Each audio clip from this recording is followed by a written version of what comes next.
Rome ও ঢাকার মধ্যে সম্পর্কের একটি নতুন অধ্যায় শুরুর আহ্বান জানিয়েছেন ইতালির প্রধানমন্ত্রী জর্জিয়া মেলোনি।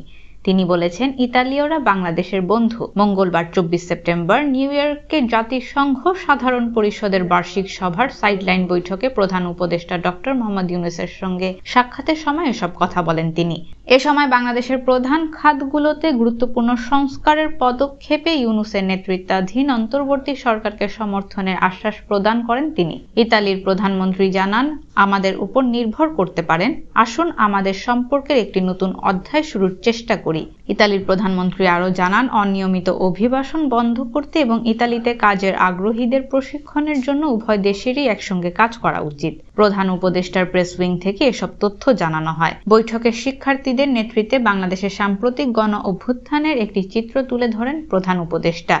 তিনি ইতালির প্রধানমন্ত্রীকে জানান, এই অভ্যুত্থান পুরো জাতির জন্য রিসেট বোতাম চাপার মতো বাংলাদেশের নতুন সুযোগ সৃষ্টি করেছে।